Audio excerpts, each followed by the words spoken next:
Alors hier avec Karl Brochu, on a fait une vidéo en direct compte tenu des événements qui s'accumulent au Proche et au Moyen-Orient, en particulier à Gaza et au Liban, avec le massacre des populations civiles, mais également l'assassinat en règle de tous les leaders politiques et religieux, et également militaires des pays qui entourent Israël, puisqu'on a à la fois eu la mort d'Ismaël Haniyeh pour le jour de l'inauguration du nouveau président iranien. C'était à Téhéran, l'ancien président iranien qui est mort dans des circonstances très étonnantes avec son ministre des Affaires étrangères.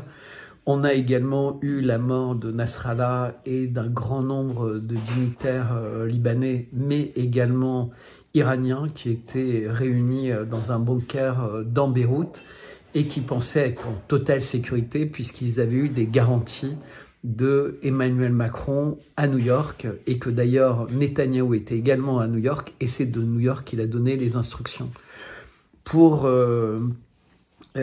Sinwar, c'est un peu différent, puisque en fait, lui était au front, et contrairement au discours de tous les médias et des Israéliens, il n'était pas dans des grottes cachées, attachées, menottées, avec des otages qu'il aurait utilisés comme bouclier humain. Il était sur le terrain pour combattre, et d'ailleurs les images le prouvent, des images qui ont été publiées par Israël, et jusqu'à sa dernière seconde de vie, il s'est battu. Ce qui fait qu'aujourd'hui, ce personnage qui était relativement controversé, qui était finalement assez méconnu par le grand public, est en train de devenir une légende, quelqu'un qui montre d'une certaine manière l'exemple. Et moi, je ne peux pas m'empêcher de me rappeler d'autres personnes qui m'ont marqué au cours des derniers mois. Donc lui, évidemment, est marquant, parce que je me dis, mais quel courage pour la Palestine, d'être allé jusqu'au bout, d'avoir accepté le poste en étant enfermé dans Gaza, qui est un vrai ghetto sous les bombes, qui est un champ de ruines avec des drones partout. On a l'impression d'ailleurs, quand on voit les images, que c'est quasiment un film de science-fiction, mais également un tir au pigeon. C'est absolument abominable. Et donc il a été assassiné par l'armée israélienne, mais à la fois par des tirs de chars, des tirs de drones, des tirs de snipers, mais à aucun moment ils ont osé s'approcher de lui au corps à corps. En tout cas, c'est un nouveau chef qui meurt, donc on a aussi ce sentiment de stratégie, de désorganiser tellement à la fois le Hezbollah, le Hamas, qui représentent en fait les civils du Liban en grande partie, et de Gaza. Ainsi, il n'y a pas d'interlocuteur pour faire la paix, mais de toute façon, Israël ne veut pas la paix, puisque depuis cet assassinat qui était censé changer le rythme de la guerre à sens unique d'Israël, puisqu'il y a une guerre que d'Israël contre la Palestine et contre le Liban, puisqu'en face, c'est véritablement des combattants isolés, que certains appellent terroristes, que d'autres appellent résistants ou héros. Faites-vous votre propre opinion, puisque on est en présence d'un pays occupant, d'un pays colonisateur, d'un pays apartheid quand on parle d'Israël. Je sais qu'ils refusent ces mots, comme le mot génocide, comme le mot crime contre l'humanité, comme crime de guerre, et qu'ils ont une telle puissance à la fois médiatique et diplomatique que les cours de justice, la Cour pénale internationale, la Cour internationale de justice n'ont pas finalement les mains libres pour faire leur travail correctement, alors que à l'inverse, ils sont poussés à faire n'importe quoi quand il s'agit des pays qui sont dans le collimateur des grandes démocraties entre guillemets occidentales. On en est là. Alors cette vidéo devrait vous intéresser, puisqu'on fait un tour d'horizon du monde entier. On parle des élections américaines, on parle d'eschatologie, on parle des Khazars, on parle de l'Iran, on parle de la Russie, on parle de l'Ukraine, on parle de la Chine. Véritablement, on aborde beaucoup de sujets en temps présent et dans l'histoire. Je vous remercie de partager la vidéo, je vous remercie de la commenter, mais je vous remercie aussi de vous abonner à la chaîne. Si vous voulez, vous pouvez également m'aider sur PayPal. Vous pouvez m'aider en rejoignant ma lettre Substack.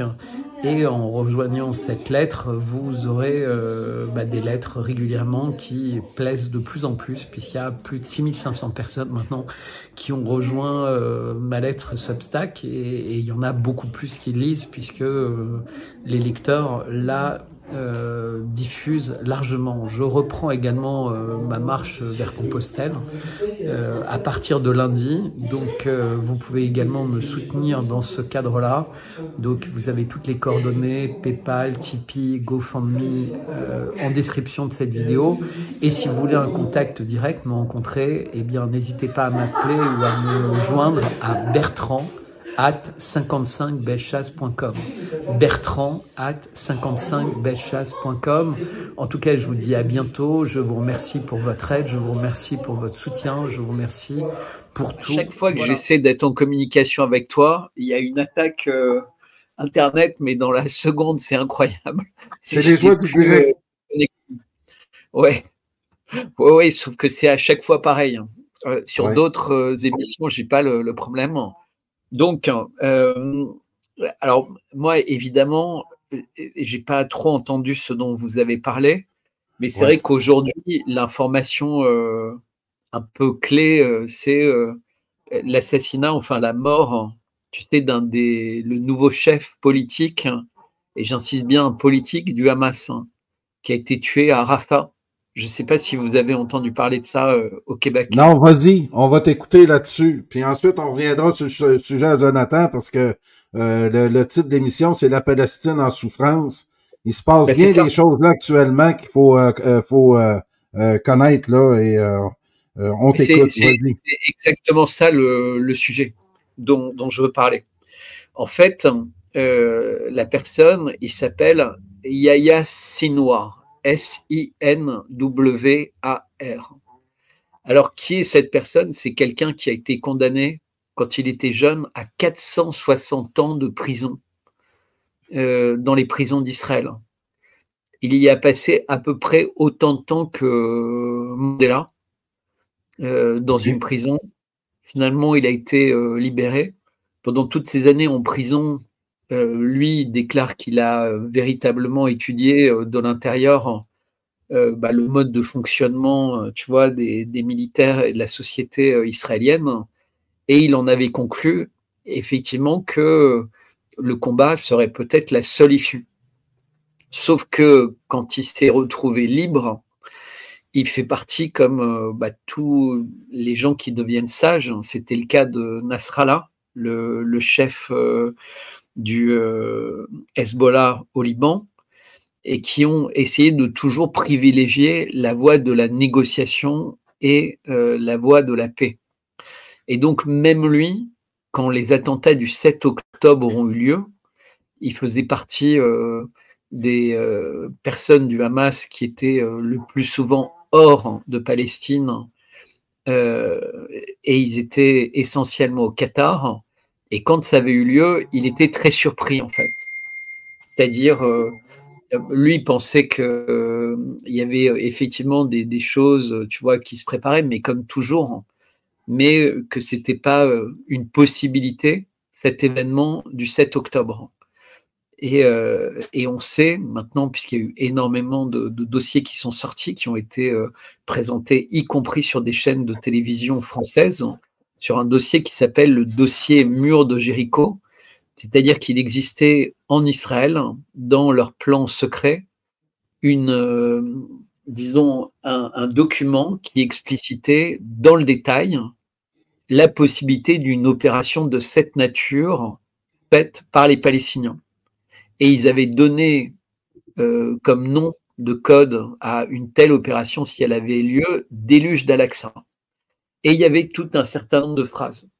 Et il y a des personnes, des services secrets qui ont découvert qu'il y avait effectivement ça qui était en train de se préparer dans Gaza. Et donc, ils avaient alerté. Le ministre de la Défense égyptien a alerté. Plein d'autres personnes ont alerté le gouvernement Netanyahou. Il n'en a pas tenu compte. Au contraire, ils ont demandé aux personnes qui alertaient sur ce qui se préparait à Gaza de se taire. Ah oui. Et donc, y compris, en fait, tu te rends compte, les personnes au Qatar, elles n'étaient pas importantes parce qu'avec le cloisonnement, elles n'étaient pas au courant, entre guillemets, des détails, parce qu'avec le cloisonnement, les informations, si tu veux, ils prennent pas un téléphone pour s'appeler les uns les autres, ils savent qu'ils sont espionnés. Donc, pour qu'un message arrive secrètement d'un endroit à un autre, eh bien, ça peut mettre plusieurs jours. Tu vois, c'est pas forcément instantané. Et après, tu as tout un process de vérification. Mais surtout, c'est ce qu'on constate avec le Hezbollah et le Hamas, c'est que les cellules, en fait, elles ont une forme d'autonomie. C'est-à-dire qu'elles peuvent agir sans lien avec leur hiérarchie. C'est-à-dire qu'elles ont une vraie autonomie. Le Hezbollah, pratiquement tous les chefs ont été tués. Pourtant, ils ont l'air autonomes. C'est-à-dire que même à un niveau intérieur, il y a des choses que savent les équivalents de capitaine, commandant ou sergent que ne savent même pas leurs chefs. C'est-à-dire que tout le monde se méfie de tout le monde. Pas parce qu'ils se méfient les uns des autres, mais parce qu'ils ont un doute sur le fait que quelqu'un pourrait être espionné ou pourrait être suivi. Et donc, ils veulent en permanence avoir des caches d'armes ou des informations que les autres n'ont pas. Et donc, quand le 7 octobre a lieu, moi, je me rappelle, il y avait eu les images au Qatar. Ça se voyait, en fait, Ismaël Haniyeh et les autres dirigeants du Hamas étaient bouche bée, en fait. Ils n'en revenaient pas. D'une part, parce que c'est comme si Israël leur avait ouvert la porte à l'intérieur de Gaza, ce qui est quand même pas forcément quelque chose d'évident, puisque la veille, même un poulet en pleine forme, il n'aurait pas fait 3 mètres sans se faire tirer dessus. Et là, il y a des centaines, voire des milliers de Palestiniens, la plupart en sandales et sur des vélos, qui ont réussi à sortir de Gaza, malgré le no man's land, les barbelés, les murs, la famine, quasiment l'absence d'armes, parce qu'il faut imaginer que c'est un ghetto dans lequel absolument tout ce qui rentre est surveillé, et à l'intérieur duquel il y a également des espions du Mossad qui sont infiltrés.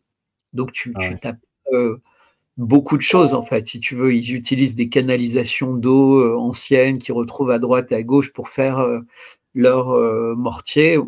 Et bizarrement, d'ailleurs, au moment du 7 octobre, on découvre que c'est des filières ukrainiennes qui ont permis d'avoir les armes qui arrivaient. Or, pour qu'il y ait une filière ukrainienne, vu la proximité de l'Ukraine avec les États-Unis et avec Israël, ça prouve bien que ceux qui ont fait venir les armes à Gaza, c'était ni le Hezbollah, ni l'Iran, ni le Qatar, ni personne. C'était bien plutôt des gens proches d'Israël, voire même d'Israël, ou des États-Unis. Mais je doute que les États-Unis aient fait ça sans être en concertation avec Israël. Donc c'est un peu comme si cet événement, il avait été créé de toutes pièces en sacrifiant des otages et des vies en Israël. Et ça rappelle le 11 septembre, ça rappelle plein de choses pour mettre en œuvre un objectif supérieur. Donc on sait bien que le 11 septembre, l'objectif supérieur, c'était de dire les ennemis peuvent frapper à tout moment l'intérieur des États-Unis, il faut qu'on fasse le Patriot Act et on va se mettre à surveiller tout le monde, puisqu'en fait ceux qui ont fait les attentats, ils étaient insérés dans la société américaine depuis des mois, et comme on ne fait pas d'écoute, on ne fait pas de surveillance des citoyens américains, on est passé à côté. Donc il faut légaliser l'écoute et la surveillance des citoyens. Donc ce choc, il a permis, d'une part, le Patriot Act, et ensuite, qu'est-ce qu'il a permis? Il a permis d'envahir l'Afghanistan. On sait tous dans quelles conditions les Américains en sont partis quasiment 25 ans après. Mais puis, sans aucune logique, ça a permis de détruire complètement toute la structure civile d'Irak. Les universités, les hôpitaux, les routes, etc. L'Irak, comme le disaient les faucons américains, était retombé à l'âge des cavernes. Des centaines de milliers de morts. On parle d'1 500 000 morts. Et on avait Madeleine Albright à qui on posait la question et qui disait, finalement, c'est pas beaucoup pour avoir amené la démocratie en Irak. 1 500 000 civils morts, c'est pas beaucoup, sachant qu'ils avaient utilisé des bombes à uranium appauvri, tu sais, parce que l'uranium a un pouvoir pour percer, en fait, qui est très fort. Et donc, très souvent, il était utilisé pour les bunkers ou pour les lieux qui étaient censés être renforcés. Et puis, finalement, ils les ont utilisés un peu partout pour rendre la vie très difficile. Tu te rappelles, en Ukraine, à un moment, l'Angleterre avait envisagé de fournir à l'Ukraine ce type d'armes. Et les Russes avaient dit, attention, si vous faites ça, ça va barder. Et l'idée, c'était qu'avec de telles armes, ils auraient pu atteindre des endroits très particuliers russes, voire même beaucoup plus facilement faire tomber un pont comme le pont de Kerch. Il y a eu la même chose après en Libye. On se rappelle tous de Hillary Clinton qui racontait eh ben on est allé en Libye, on a vu Kadhafi, on l'a chopé, on l'a tué, on est parti avec un énorme éclat de rire en fait. Du genre et pour étayer tout ça, les Américains avaient créé des cartes. Et tu sais, c'était des cartes avec l'as de pique, c'était Saddam Hussein. L'as de trèfle, ça devait être un membre de sa famille. Enfin, tu sais, et puis au fur et à mesure, tu avais toute la hiérarchie. Puis ils ont fait la même chose en Libye, ils avaient fait la même chose partout. Et en ce moment, c'est exactement ce qui se passe au Liban et en Palestine. Puisqu'en fait, Israël a décidé de tuer tout le monde au mépris de toutes les règles internationales. C'est-à-dire qu'ils ont fait, tu sais, les 5000 attentats terroristes avec les outils de communication. Pourquoi on peut parler d'attentats terroristes? Parce que c'est la définition. Ils ont détourné un objet d'usage civil. Des pagers ou des téléphones, ce ne sont pas des objets militaires. Même s'ils sont utilisés par des militaires, ce ne sont pas des objets militaires. Et donc, ça pouvait se retrouver entre toutes les mains. Et d'ailleurs, c'est ce qui s'est passé, puisqu'il y a des enfants qui ont été tués, il y a des passagers de voitures qui ont été tués, il y a des gens qui étaient dans leur cuisine, et le petit pager, quand il a été explosé, il était à côté d'un tuyau de gaz, ça a emporté des maisons, des appartements entiers. Il y en a d'autres qui avaient le pager dans leur poche de pantalon, inutile de dire les dégâts que ça a pu faire, d'autres dont l'ambassadeur d'Iran au Liban qui a perdu les yeux. Donc voilà, c'est un diplomate, tu vois, c'est pas un militaire, l'ambassadeur d'Iran au Liban. Eh ben, il a été ciblé par cet attentat. Et donc, ce matin, qu'est-ce qui s'est passé? Il y a Sinwar qui a été tué. Et qu'est-ce qu'a fait Israël immédiatement? Ils étaient tellement fiers qu'ils ont montré les images de son cadavre et ils ont même montré les images avec un drone de ses dernières minutes. Et l'idée, c'était sans doute un de leurs spécialistes en communication, de démoraliser tout le monde en Palestine et tous les gens qui pensaient qu'il y avait une résistance efficace avec ce nouveau leader politique, mais qui avait un passé de militaire. Et en fait, il s'est produit l'exact inverse. Pourquoi? Et tu vas voir, tout ça est très, très important. Pourquoi? Parce que cette personne, depuis qu'il avait été choisi par le Hamas pour remplacer Haniyeh, qui avait été tué à Téhéran, donc en Iran, le jour de l'investiture du nouveau président iranien, eh bien, Sinwar avait été choisi et immédiatement, Israël avait dit voilà, de toute façon, c'est quelqu'un de monstrueux, il passe son temps dans des bunkers et dans des tunnels entourés d'otages pour pas qu'on ose le tuer. Mais on l'aura. Et qu'est-ce qui s'est passé? Non seulement il n'était pas entouré d'otages, mais il était au combat avec un certain nombre de ses hommes et malgré des bombardements par avion, des bombardements par char, des attaques par drone, eh ben, il a fallu un sniper pour le tuer, alors qu'il avait perdu une main, qu'il avait le genou en compote, il faut voir les images, l'autre main, il avait perdu un doigt, et il était blessé partout, en fait. Et il avait continué à résister, à fuir, et même quand les Israéliens, pour le localiser, avaient envoyé un drone, il continuait avec sa main valide à essayer d'envoyer un bâton pour faire tomber le drone. Et donc, qu'est-ce qui s'est passé? C'est que les gens ont vu cet homme âgé essayer de se battre jusqu'à son dernier souffle, en fait. Et les images sont partout sur Internet. C'est Israël qui a publié les images.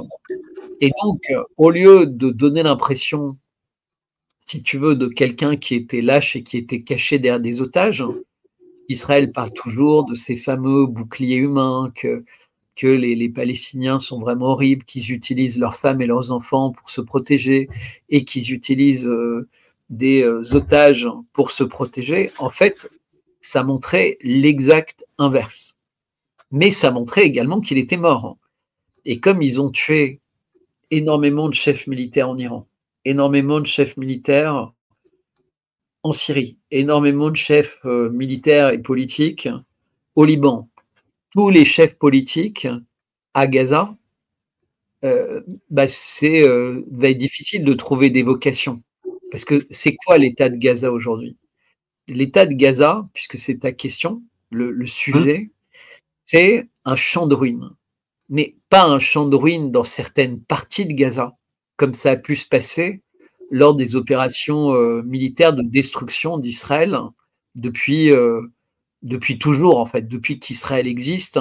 En réalité, Israël terrorise les Palestiniens, Israël assassine les Palestiniens et Israël s'attribue le territoire palestinien envers et contre toutes les décisions des Nations Unies, envers et contre tous les avis ou les jugements de la Cour internationale de justice et envers toute règle morale. Il continue à prendre des colonies, il continue à tuer, il continue à assoiffer, il continue à affamer, il continue à tuer des journalistes, il continue à détruire des hôpitaux.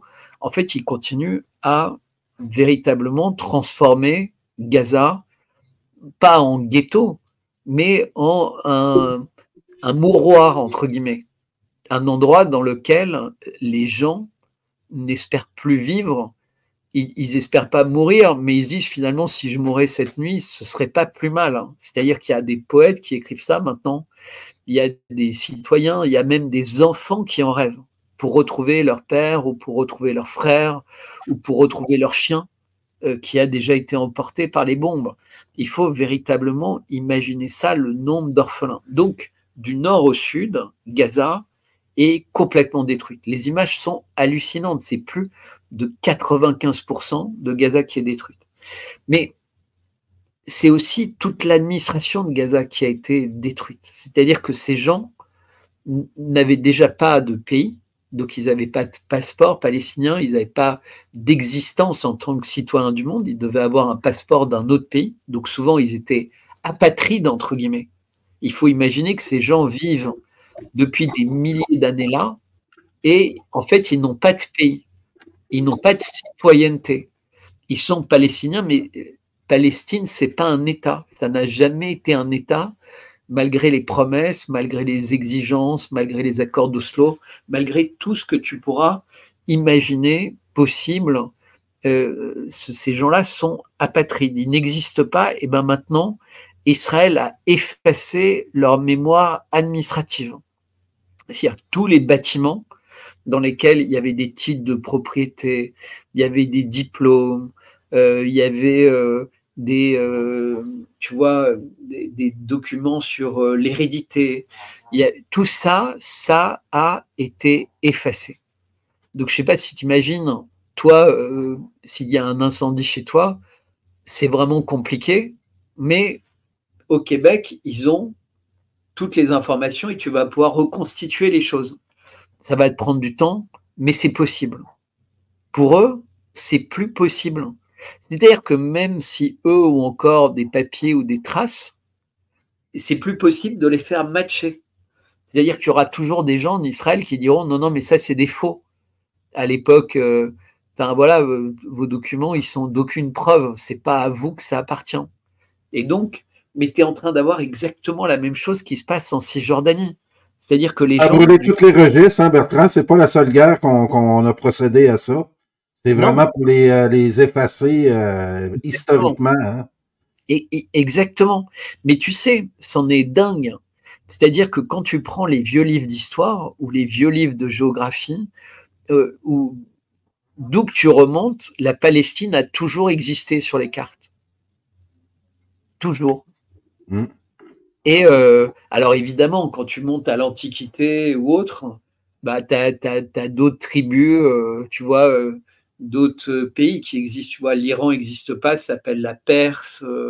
Les États-Unis n'existent pas, hein, ça appartient aux Indiens d'Amérique. Enfin, il y a beaucoup de choses qui ont changé. Mais la Palestine, c'est quelque chose qui a été immuable pendant des centaines et des centaines d'années. Eh bien, aujourd'hui, on essaie de te faire croire que la Palestine n'a jamais existé, que c'est une vue de l'esprit.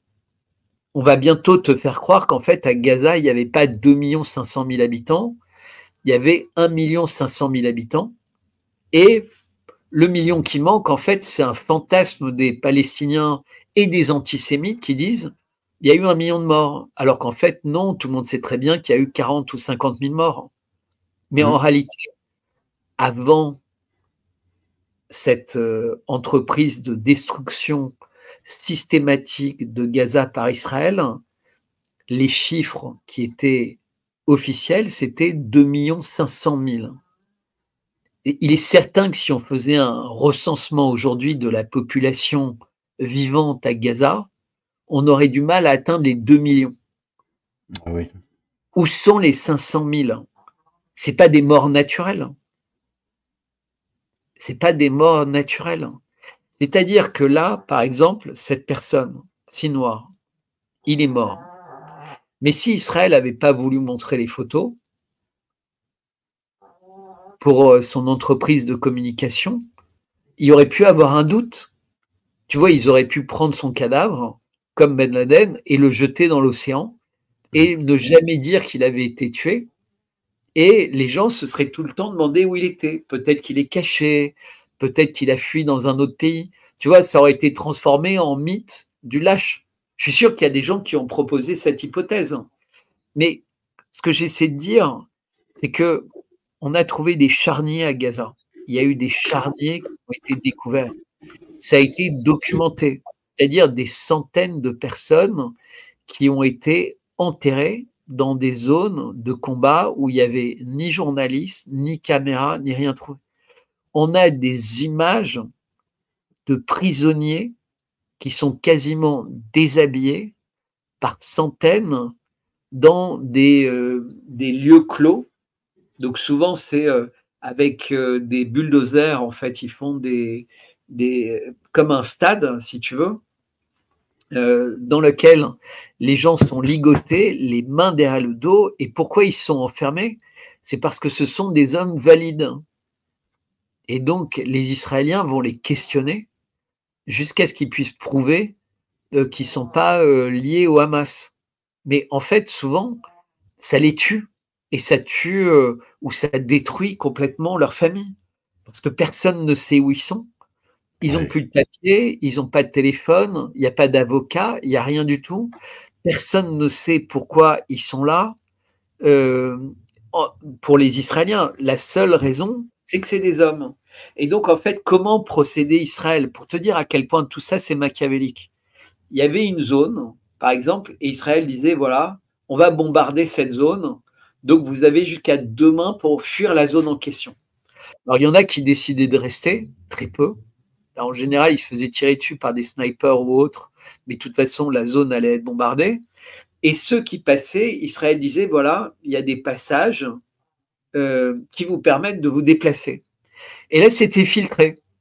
Donc, si tu étais une grand-mère ou un bébé, éventuellement, tu pouvais passer et continuer ton trajet après avoir été fouillé. Mais si tu étais un homme valide, tu étais mis de côté. Est-ce que tu te rends compte que ce type d'image, ça rappelle les pires horreurs de la Deuxième Guerre mondiale? Mais tout ça, ça a été documenté. Et quand des journalistes, avec des voitures dûment matérialisées, essayaient d'aller sur les lieux de ça, tu vois, pour filmer, en général, leurs voitures étaient bombardées, elles étaient attaquées. C'est pour ça qu'en Israël, à Gaza, il y a eu plus de morts que... Il n'y a eu aucune guerre dans l'histoire de l'humanité où il y a eu autant de journalistes tués. C'est-à-dire que dans la totalité de la Deuxième Guerre mondiale, il n'y a pas eu autant de journalistes tués qu'à Gaza. Wow. Depuis le début de la guerre en Ukraine, il n'y a pas eu 10 journalistes tués. Depuis le début de la guerre en Ukraine, il y en a eu 200 qui ont été tués à Gaza. Et ça, c'est le chiffre minimum. Parce qu'il y en a qui ont été amputés, il y en a qui sont paralysés, il y en a qui sont aveugles. Il y en a même un, il y a quelques jours, qui s'est pris une balle dans le cou. Donc, il est paralysé des 4 membres, mais il n'est pas mort. Mais il va mourir, évidemment. Mais il ne sera pas compté dans les morts. Parce qu'en fait, Israël dit « Ah non, non, mais il n'est pas mort à cause de nous. Il est mort parce que les Palestiniens ont été incapables de le soigner. Chez nous, il serait encore vivant. » Donc, c'est la faute des Palestiniens. Sauf qu'Israël a détruit les hôpitaux palestiniens. Israël empêche les médecins palestiniens de pouvoir faire leur travail parce qu'ils n'ont pas d'anesthésie, ils n'ont pas d'antibiotiques, ils n'ont pas d'antiseptiques, ils n'ont quasiment pas d'électricité, etc. Il y a des zones dans Gaza Nord où il n'y a plus personne qui peut dire ce qui s'y passe. Il n'y a plus de journalistes, ils ont tous été tués dans le nord de Gaza. Et donc, est-ce qu'un jour, il y aura des gens qui pourront aller là et qui vont pouvoir déterrer les centaines, les milliers ou les dizaines de milliers de cadavres qui sont sur 2 500 000 personnes à Gaza? Combien seront vivants à Noël cette année? 2 millions? 1,5 million? 1 million? Combien vont être encore vivants? Et sur ceux qui seront vivants, combien seront en bonne santé? Combien auront une espérance de vie de plus de 5 ans? Compte tenu des maladies, compte tenu des blessures, compte tenu des traumatismes, compte tenu de tout ça. Il n'y a pas un seul endroit au monde où les enfants ont envie de mourir dans d'aussi grandes proportions qu'à Gaza. Et Bertrand, je rajouterais aussi, dans un discours médiatique ici en Occident, où toute action d'Israël, c'est un exploit technologique, une avancée stratégique, tandis que tout ce qui est fait de l'autre côté, par les Gazaouis, par les Libanais, c'est l'œuvre des méchants terroristes. Le terrorisme a vraiment une étiquette qui est très difficile de faire comprendre ça à des gens ici en Occident. Mais surtout que il faut bien connaître légalement, la Palestine est occupée. Gaza est occupée. Gaza, c'est un ghetto qui est sous le contrôle d'Israël. C'est-à-dire qu'Israël a l'obligation de les protéger parce qu'en fait, ils sont encerclés comme dans une prison par Israël.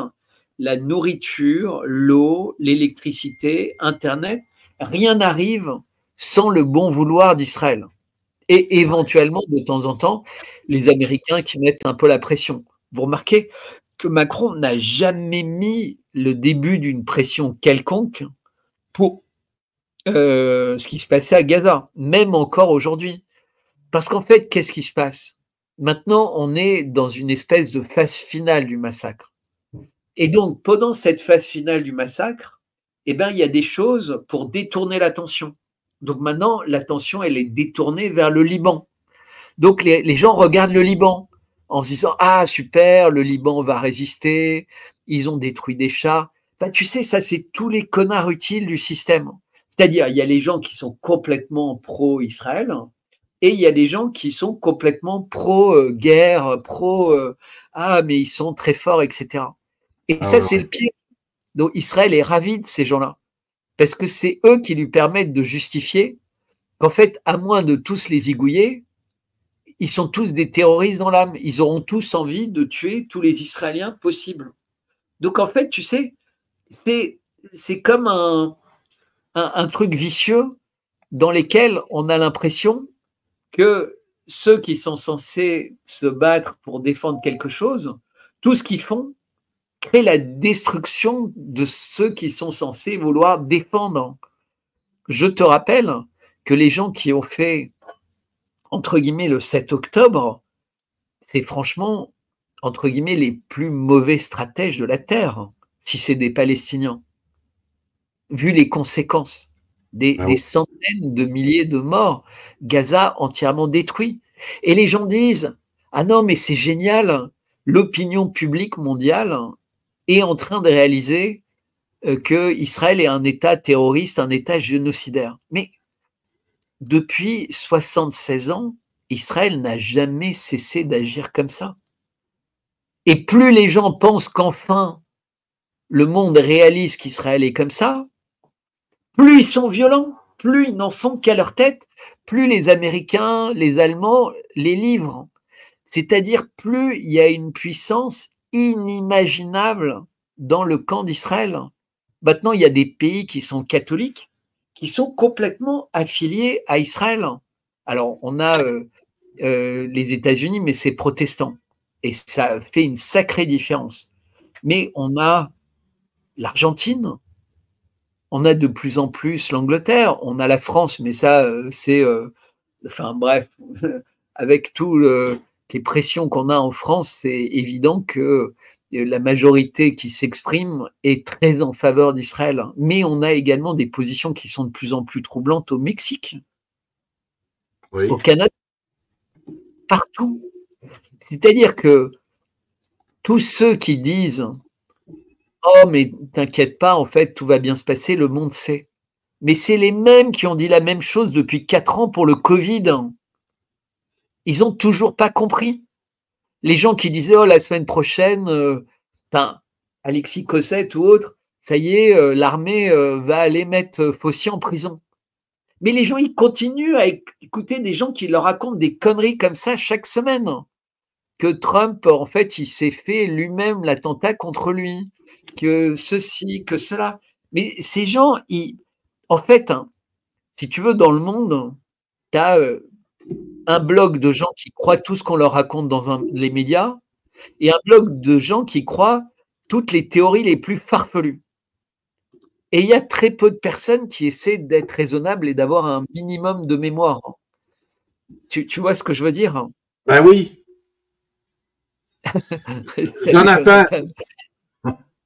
Jonathan, donc, qui veut réagir sûrement. Ben oui, c'est sûr, j'ai beaucoup de choses à dire, mais je ne voulais pas interrompre Bertrand. Là. Moi, j'ai quand même eu un bon bout au début, là, fait que je vais attendre qu'il ait terminé. Je voulais juste réapparaître là, parce que ça faisait un bout que je n'étais pas là, mais j'étais encore là. Tu peux continuer, Bertrand, sinon je peux dire quelques petites choses, c'est comme tu veux. Non, vas-y, tu peux dire quelques petites choses. C'est bien d'échanger, parce que sinon, c'est comme un monologue. Ouais, mais vu que j'ai eu comme quasiment 40 minutes au début, mais en tout cas, quand tu dis justement là, que les catholiques soutiennent Israël, là, moi je vois ça comme une trahison culturelle historique. Puis on sait que les États-Unis ont été fondés par les francs-maçons, mais les francs-maçons sionistes et talmudiens qui ont infiltré la franc-maçonnerie britannique et duquel eux se vantent d'avoir fondé les États-Unis. Et on se souviendra que la création d'Israël vient du traité de la lettre à l'époque qui avait été écrit, du traité de Balfour, qui avait été grandement appuyé par Lord Rothschild à l'époque. Donc là, on voit que la création d'Israël avec le soutien d'une branche de l'Église catholique, en réalité, confirme l'infiltration de notre culture et de nos plus hautes instances, parce que les plus hautes instances, les dernières à tomber, sont toujours celle du culte moral religieux qui, encore aujourd'hui, dans certains pays, a su subsister à différentes colonisations. Enfin, je trouvais ça super important de le souligner.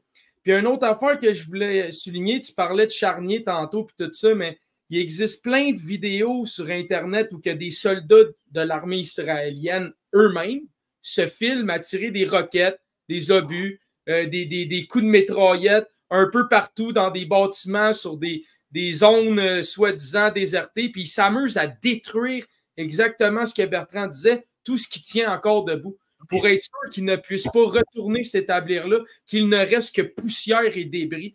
Et puis, il y a... Et les puits sont salés aussi, les puits d'eau. Oui, certainement, c'est sûr que ça l'impacte tout ça. Ils font plusieurs choses, mais qu'est-ce qu'on a remarqué, c'est que la Palestine, souvent, ils ont une population qui est quand même jeune et dynamique malgré tout ce qui leur arrive. Et puis, leur intention est directement, pourquoi il y a toujours des guerres cycliques, c'est parce qu'ils tentent de déstabiliser, d'empêcher cette croissance démographique-là, ce peuple-là, de continuer de subsister. Et c'est la raison pourquoi ils prennent les hommes. Tantôt, tu as dit quelque chose de très important. Les hommes sont pris du triage, ils sont mis à part. Mais pourquoi ils font ça? Parce que les élites ont toujours gardé les femmes et les enfants, les femmes devenant leurs esclaves ou leurs femmes et enfantant leurs fils ou leurs filles, donc leur culture. Et en contrôlant les femmes, automatiquement, tu imposes ta culture. C'est comme ça qu'il fonctionne. Et les enfants, souvent, deviennent janissaires, deviennent dans l'armée ou dans la fonction du conquérant qui les recrute pour renforcer son empire. Et les hommes, eux, étant éliminés, ben, automatiquement, ils éliminent beaucoup plus rapidement une culture et un peuple parce qu'ayant plus d'hommes pour représenter la culture, ben, ils ne peuvent plus s'accoupler à des femmes et ces femmes-là, comme ils sont programmés biologiquement pour se reproduire, vont finir par se soumettre à une autre culture et l'adopter pour pouvoir enfanter et continuer le cycle. Ce qui veut dire que c'est la méthode la plus efficace pour non seulement empêcher des gens de te combattre à long terme, mais d'assimiler le peuple le plus rapidement parce que tu y enlèves ces femmes, tu coupes les hommes et puis tu les assimiles tous d'un coup et les nouveaux enfants reproduits de ces femmes sont de ta culture et non de la leur. Donc, tu réussis un doublé. Je voulais dire ça en priorité, puis je te redonne la parole. Non, ben c'est exactement ce que tu viens de dire, est essentiel. Mais ça ne se passe pas que en Palestine, ce travail pour la destruction, entre guillemets, de la capacité d'avoir une descendance dans les différents pays. Ce matin, je prenais un café avec quelqu'un qui, tu sais, je rencontre parfois des gens autour d'un pot de miel. Et c'est quelqu'un qui aide les familles qui ont des difficultés à avoir un enfant. Donc elle les rencontre, tu vois, elle les aide. Il y a des associations comme ça qui donnent des conseils pour faire ça. Et donc elle parle pas mal avec des gynécos, avec des psys, tu vois, avec tout un environnement de personnes. Et ils disent qu'ils n'ont jamais vu ça en France. Jamais vu une telle diminution de la fertilité. On n'a pas de statistiques, mais je pense que c'est incroyable. Et par rapport à ce que tu disais sur le changement de culture, il est possible que, en tout cas en France, ça touche surtout les hommes et les femmes blancs historiques, entre guillemets, et peut-être moins ceux qui viennent de l'immigration, qui ont été moins sensibles aux vaccins, qui ont peut-être une nourriture, tu vois, qui est plus, qui arrive, entre guillemets, moins traitée, avec moins d'hormones, moins de pesticides ou de choses comme ça. J'en sais rien. J'ai essayé de lui poser la question pour savoir s'il y avait des sources, tu vois, des chiffres un peu officiels. Elle me dit non, que c'est quelque chose qui se dit, mais personne n'a d'éléments pour l'étayer, en fait. Et on peut imaginer que de toute façon, aucun gouvernement a envie de faire ce travail. Mais la natalité est véritablement en danger partout dans le monde. D'ailleurs, c'est la première fois où, en ce moment, le niveau de natalité mondiale est proche de 2. Or, il faudrait qu'il soit à 2,1 pour le renouvellement des générations. Ça veut dire qu'on est en ce moment à un basculement civilisationnel. C'est-à-dire que quand c'est en dessous de 2,1 et proche de 2, parce qu'il faut 2,1 à cause de la mortalité en fait de gens avant qu'ils aient pu avoir des enfants. Donc il faut un peu plus en fait. Eh bien, ça veut dire qu'on va assister à une chute démographique. Et c'est déjà d'ailleurs ce qui se passe en Chine ou en Inde.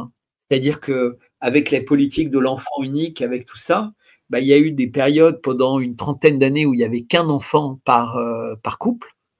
Et donc, c'est dramatique. Aujourd'hui, les Chinois essaient par tous les moyens de relancer la natalité parce qu'ils se rendent compte qu'en fait, c'est une gageure de vouloir contrôler de façon aussi extrême les naissances. Parce qu'en fait, ça a des conséquences bien pires. C'est-à-dire que tu as un vieillissement d'une population et tu n'as plus de jeunes pour travailler, pour les remplacer, etc. Et donc, on voit que tout nous prépare, tout nous conditionne à accepter que les machines rentrent dans nos vies. Et on a vu, c'était à la fois impressionnant et terrifiant, l'évolution en quelques mois des robots de Tesla. C'est-à-dire que non seulement ils sont agiles, mais en plus ils sont extraordinairement intelligents. Mais c'est évidemment une intelligence froide, mais c'est fascinant. C'est-à-dire qu'ils sont connectés par Wi-Fi à des bases de données gigantesques et ils peuvent à peu près répondre à toutes les questions. Ils sont meilleurs architectes, ils sont meilleurs médecins, ils sont meilleurs avocats, ils sont meilleurs juges, ils sont meilleurs journalistes, ils sont meilleurs chroniqueurs, ils sont mieux que les humains dans pratiquement tous les domaines. Ils sont d'ailleurs en train de devenir de bons artistes. Et de bons amants que j'ai lu, Bertrand. Il paraît que les femmes vont apprécier beaucoup les robots masculins. Vas-y, oui. Il y a des rodéos, paraît-il, en Chine. Les femmes commandent des robots masculins un peu plus dimensionnés que leur mari traditionnel. Et beaucoup plus dociles, c'est ça. Ils n'ostinent jamais le robot. Ils sont présents à domicile quand tu les veux. Pour en revenir à une chose que tu as dit, la baisse de fertilité, c'est pas étonnant là, avec cette guerre silencieuse-là qui a lieu là, avec tout ce qu'on retrouve dans notre sang. Puis, je ne sais pas, Bertrand, si tu connais un peu la loi du Talmud, mais les gens qui appliquent le Talmud, selon eux, ils ont le droit sur notre sang. Et maintenant, dans notre sang, on a des PFAS, des POP, des nanoparticules, on a des métaux lourds, on a du plastique, toutes sortes de choses, de l'aluminium et compagnie, des agents de conservation. Puis, tout ça, plus qu'on en a, plus que ça interagit parce que c'est ça la chimie. Et puis, la fertilité, tant qu'à moi aussi, est énormément en baisse à cause des ondes électromagnétiques. Il y a un ancien retraité de l'armée britannique qui expliquait que depuis les années 60, l'armée américaine et russe se faisaient des guerres par micro-ondes. Puis d'ailleurs, je pense, ils appellent ça le syndrome de la savane ou quelque chose comme ça. Là. Il y a un nom pour ça, là, la maladie. Oui, c'est ça, c'est le syndrome de la savane. C'est ça. Puis là, mais ça, ce qu'on explique, c'est ce que l'individu explique, Barry Tower, quelque chose de même, si je ne me trompe pas de son nom, en tout cas, peut-être que ce n'est pas son bon nom. Mais lui, il explique que les 100 premiers jours de la grossesse d'une femme, pendant que le fœtus, l'embryon, puis tout ça se développe, puis que le sexe a lieu dans l'embryon, puis qu'il devienne femme, puis que les ovules commencent à se créer, les micro-ondes détruisent ou infectent ou perturbent la majorité ou une très grande partie de ces ovules-là. Et là, il dit que lui, ça prend 3 générations avant de voir l'impact des effets des radiations sur les ovules des femmes. Ce qui veut dire qu'actuellement, on n'a jamais mis autant de Wi-Fi partout. On en a mis dans nos écoles, on en a mis partout. En Europe, les normes sont plus sévères qu'au Canada. Puis la Russie a des normes 100 fois plus basses que nous au Canada et en Europe. Et puis, moi, je crois que plus tard dans la vie, on va comprendre dans notre société ce meurtre massif, silencieux de toute la génétique humaine. Parce qu'on sait que les femmes ont tous les ovules du début des premiers humains à aller aujourd'hui en chacune d'elles.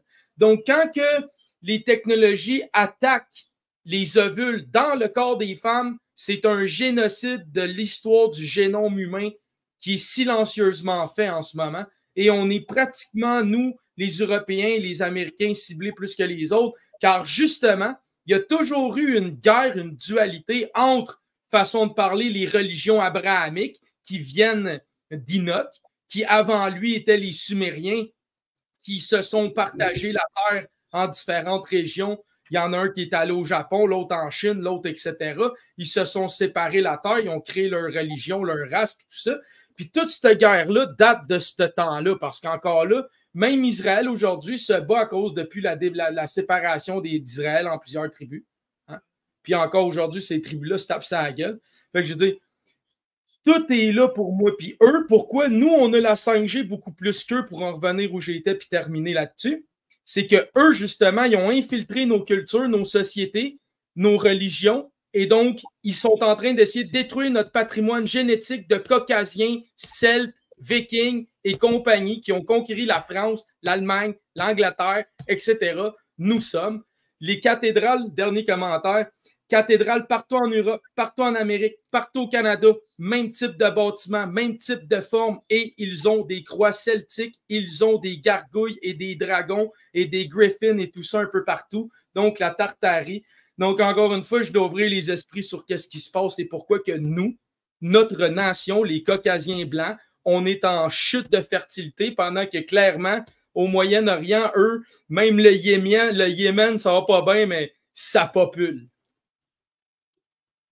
Ouais, non, mais c'est vraiment très important tu vois que Jonathan soit venu pour nous rappeler cet enjeu énorme de la natalité, en fait, pour effectivement tuer une culture.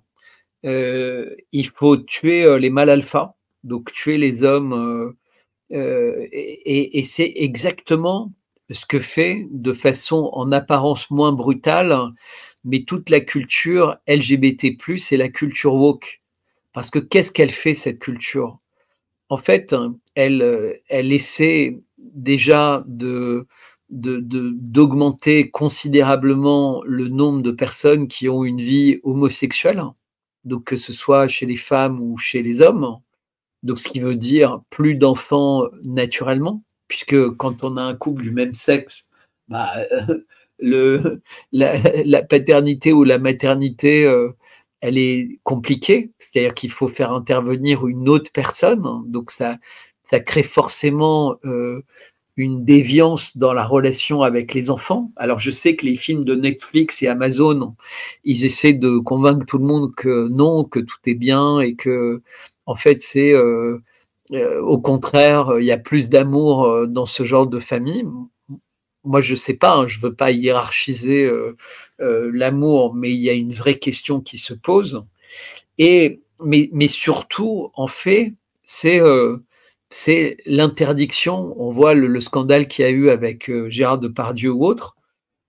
C'est l'interdiction d'être, entre guillemets, un mec un peu viril, un peu, tu vois, dans la séduction, dans toutes ces choses-là. Aujourd'hui, un homme qui serait comme ça, la probabilité qu'il soit assez rapidement en garde à vue ou que sa vie soit détruite est de plus en plus forte.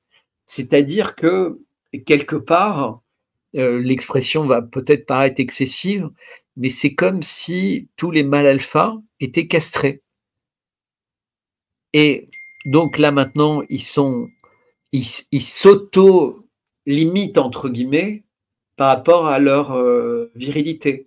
Mais c'est exactement ce qui s'est passé pour le corps médical par rapport à un esprit critique avec le Covid. C'est ce qui s'est passé pour tous les économistes, pour toutes les entreprises avec la Russie, puisque tous les patrons d'entreprises, ils auraient dû dire, attendez, en Allemagne, en France, c'est catastrophique ce que vous allez faire avec l'inflation, etc. On ne peut pas réussir à être compétitif si on n'achète plus notre gaz à la Russie. C'est-à-dire si on se met à acheter du gaz aux États-Unis 5 fois plus cher, on va être ruiné. Si on doit chercher notre acier, notre charbon à l'autre bout du monde, on va être ruiné si on ne peut pas travailler. Mais ils se sont tués parce qu'il fallait se taire. Il y a même des groupes qui ont eu les pires difficultés parce qu'elles ne voulaient pas quitter la Russie. Donc c'était des menaces de boycott mondial, de procès, de machin. Mais avec Israël, c'est pire parce qu'en fait, on est conditionné depuis très longtemps à se taire. C'est-à-dire que si on s'exprime, les gens ont peur d'être immédiatement étiquetés antisémites et ils savent à quel point ça peut détruire une vie. Mais en réalité, s'il y a des millions de personnes qui décrivent factuellement ce qui se passe, les assassinats, la famine, les hôpitaux détruits, les médecins assassinés, des gens qui brûlent vifs dans leur abri, les zones qui sont les zones qui sont, comment dire, censées être protégées, préservées par Israël, où il dit ça s'appelle une safe zone, Ouais, et qui il sont n'y en a pas. bombardés. Et alors, dans les safe zones, tout le monde sait qu'il ne peut pas y avoir de tunnels parce que c'est des plages, parce que encore il y a quelque temps, ça n'intéressait personne. Même au début, les Palestiniens ne voulaient pas y aller. Ils voulaient rester chez eux, même si c'était des débris. Il faut savoir à quoi ressemblent ces safe zones. C'est des alignements de milliers de tentes dans lesquelles les familles entières vivent. Il n'y a pas de WC, il n'y a pas de sanitaire, il n'y a pas de douche. Ça va paraître con, mais il n'y a pas de police, il n'y a pas de pompiers, il n'y a pas d'administration, il n'y a pas de médecin par quartier, il n'y a rien de tout ça. Pendant une époque, il y avait encore des gens qui pouvaient venir de l'étranger pour aller aider, tu vois, pour être. Mais maintenant, c'est plus possible. Plus personne n'a le courage d'aller là-bas. Il y a plus de matériel et ils se font tuer de la même manière. C'est-à-dire qu'Israël va même jusqu'à tirer sur des casques bleus. Oui. Je ne sais pas si tu imagines, aucun pays n'osait et n'aurait osé tirer sur des casques bleus. Israël le fait impunément. Non mais... On le sait pourquoi, Bertrand, Israël, l'ONU, il y a des pays qui ont des sièges fondateurs, les États-Unis, la Russie, la Chine, la France, je ne me trompe pas, puis je pense qu'il m'en manque un, je ne sais plus c'est trop lequel, la Grande-Bretagne, qui sont peut-être les 5 plus grands importateurs d'armes et vendeurs d'armes au monde. Et puis là, pendant qu'ils n'étaient pas là, j'ai montré le vidéo en 1952 où Eisenhower expliquait la naissance du complexe militaro-industriel américain puis qu'il fallait y faire attention. Et puis là, ben, avec ce qui s'est passé aussi que j'ai montré, Hillary Clinton qui admettait avoir fondé des groupes terroristes avec Reagan dans le but de faire l'URSS et tout ça, et que là, par la suite, ils ont fait le inside job pour déclencher la Troisième Guerre mondiale silencieuse avec la coalition contre le terrorisme qui a déstabilisé plusieurs pays après l'Irak. Et puis, on n'a toujours pas trouvé les armes de destruction massive puis tout ça, n'est-ce pas? Fait que la raison pourquoi que Israël menace les casques bleus, c'est qu'en ce moment, tous les ennemis qui existent sont ce même promoteur / banksters, les banquiers, qui financent leurs propres ennemis, leurs amis, en jouant des scénarios d'ennemis pour faire rouler leur industrie. Et puis, on sait que, moi, exemple, j'avais fait une blague à un moment donné en disant, savez-vous, ça serait quoi la meilleure façon de reconstruire Montréal? Là, ben, les gens me regardent, disent non, ben, je ferai évacuer l'île, j'irai à l'armée canadienne, pratiquez-vous, ciblez avec vos obus puis vos avions, démolissez la ville. Après ça, il ne reste qu'à reconstruire, là. Puis tu peux tout ramasser, recycler, puis reconstruire 2.0. Et on sait que à chaque fois que les élites font ça, ils effacent l'ancienne histoire aussi. Ils effacent les anciens modes de vie et ils recogitent un peu comme ça avait été fait avec Ptolémée Ier après Alexandre le Grand en Égypte. Ils remixent les cultures, ils remixent les idéologies et ils refont un cocktail social de cette nouvelle société qui émerge de cette guerre, comme ils ont fait aussi après avec Constantinople et tout ça, après la chute des Byzantins et compagnie, si je ne me trompe pas de nom. Et puis, là, on revit la même chose parce que là, on est à la fin de cet empire du pontificat de Jules César, Rome, le Vatican, l'Église, qui a été infiltré et désagrégé depuis plusieurs siècles maintenant. Et puis là, la seule manière de finaliser cette destruction-là totale, qui a déjà eu une grande partie lieu en Europe lors de la Deuxième Guerre mondiale, parce que l'ancienne Europe, l'Europe magnifique, de belles architectures, de bâtiments inexplicables et qui étaient beaucoup plus faciles de raser que d'expliquer de nos jours, ont été détruits et ont permis ce mode de vie industriel, civil, accru, qui autrefois n'était juste même pas plausible et possible. Donc là, Israël menace les casques bleus dans le but, encore une fois, que le scénario mondial augmente d'un cran pour favoriser l'acceptation de la guerre. C'est juste ça qui a lieu, encore une fois. Puis là, ils trouvent toutes les manières, comme j'ai expliqué en terminant avant que tu arrives tantôt, l'Allemagne qui voulait donner des missiles Taurus à l'Ukraine, et que là, ils ont dit, ah ben, Vladimir Poutine décidera jusqu'où il veut intensifier le conflit. Hein? Ouais. C'est cette dialectique qui est incroyable. Ce que tu dis, c'est le chef du plus gros parti politique en Allemagne, qui voudrait bien remplacer Scholz, dit, eh bien, en fait, nous, on propose à la Russie de se positionner sous 24 heures sur les conditions de paix proposées par l'Ukraine. Et s'ils ne le font pas, effectivement, on donnera à l'Ukraine tous les moyens parce que la Russie aura montré qu'elle voulait la guerre, en fait. Puisque s'ils ne veulent pas la paix qu'on leur propose, c'est qu'ils veulent la guerre. Et donc, tu as cette espèce de dialectique complètement farfelue, en fait. Mais ça passe. La plupart des gens qui regardent la télé, ils ont quelqu'un qui est élégant, qui est en costume, etc. Nous, en France, on a le Rassemblement national. Et ben, hier, il y a Jordan Bardella qui a fait un tweet dans lequel il était extraordinairement fier d'avoir, au niveau de l'Union européenne, serré la main de Zelensky, et il rappelait à quel point c'était quelqu'un de courageux parce qu'il se battait contre l'oppresseur russe. Enfin, t'imagines, je sais pas quelle est la nature des gens qui votent pour lui, mais ils doivent se sentir quand même un peu trahis, là. J'ai vu passer ça, effectivement, Bardella qui a serré la main à Zelensky, Bertrand. Et Ouais. moi, pour vous relancer, ce que je vois, la situation évoluer en ce moment au Proche-Orient, je regarde comment Netanyahou fonctionne en électron libre. On s'aperçoit jusqu'à quel point Israël est aux commandes de la politique extérieure de l'Occident. C'est pas les États-Unis. Comment, en ce moment, avec toute cette montée en tension-là, Bertrand, comment on peut éviter un affrontement direct entre l'Iran et Israël, là, qui viendrait chambarder là, tout l'ordre mondial? Parce que c'est ça un peu si l'Iran embarque dans la danse, et vraiment ça s'intensifie entre les deux, c'est là qu'au niveau mondial, là, on risque d'avoir la totale aussi, là. Hein? Mais l'Iran, elle peut mettre le monde entier à genoux en une seule décision. C'est pas d'envoyer des missiles sur Israël, c'est de fermer le détroit d'Ormuz. Ah oui.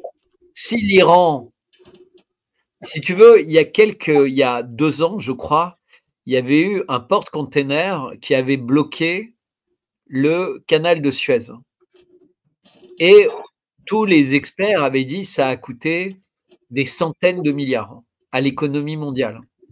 Parce que il y a plein de cargaisons qui ont été perdues, les délais pour livrer tout, ça s'appelait Evergreen, je crois, le bateau, ou je ne sais plus son nom. Enfin bref. Eh bien, imagine que par le détroit d'Ormuz passe 60% des hydrocarbures qui sont commercialisés dans le monde. Du pétrole, pardon, pas le gaz, parce que le gaz maintenant avec les gazoducs sibériens. Là, par ce petit endroit, passe 60% du pétrole qui est vendu dans le monde. Et c'est normal. Wow. Hein. Tu regardes, tu as l'Arabie Saoudite, les Émirats, Bahreïn, l'Iran, l'Irak, le Koweït, tous les grands pays producteurs de pétrole, à part la Russie, puisque le Venezuela a de très grosses réserves, mais ce n'est pas un grand producteur. Tous les grands producteurs, tous les premiers producteurs au monde sont là. Et qui contrôle le détroit d'Ormuz? C'est l'Iran. Et on comprend pourquoi, entre autres, là, ces derniers jours, le Qatar, les Émirats arabes unis ont interdit, il y a le Koweït, qui ont interdit à Israël de survoler leur espace aérien si c'était pour attaquer l'Iran, parce qu'on veut rester neutre, parce qu'on sent qu'il y a un enjeu économique là que Israël peut pas ignorer là, et puis surtout, ses voisins. Ouais. Les Américains, on est en période électorale. Imagine une seconde que l'Iran bloque le détroit d'Ormuz. Il devrait le faire, hein. Il ne devrait même pas se poser la question. Qu'est-ce qui va se passer? tu vas voir l'explosion du prix du baril. Tous les gens qui regardent ça disent il vaudra 350 ou 400 $ le baril. Puisqu'en fait, c'est un peu comme les masques au début du Covid, tout le monde va se battre pour en avoir. Et comme il n'y a que les Russes qui pourront en proposer et que tout le monde fera semblant de ne pas acheter aux Russes, eh ben, le prix du pétrole américain va monter. Donc les Américains vont gagner beaucoup d'argent, les boîtes pétrolières, mais le peuple américain va voir, les Canadiens pareil, le pétrole à la pompe tripler. Donc c'est très bizarre, tu es dans un pays qui produit et qui en vend au monde entier, c'est plus cher chez toi. Mais c'est comme ça que ça fonctionne. L'argent n'ira que vers les très riches Américains et les pauvres vont s'appauvrir. Et donc là, tu seras au risque de guerre civile, puisqu'on a vu que juste avec des petites augmentations du baril de pétrole, comme ça arrivait il y a 1 ou 2 ans, bah c'est les émeutes, les machins, etc. Donc imagine si le pétrole double ou triple. Quand tu connais l'usage de la voiture en Amérique du Nord, la voiture à explosion. Je ne parle pas des voitures électriques, mais ce sera pareil pour l'électricité, puisqu'elle est produite beaucoup dans des centrales thermiques, pas dans des centrales nucléaires. Ils en ont beaucoup aux États-Unis, mais vu leur consommation entre la clim et le chauffage électrique à fond, t'imagines le désordre. Donc, en réalité, les Iraniens, ils ont le destin du monde entre leurs mains, totalement.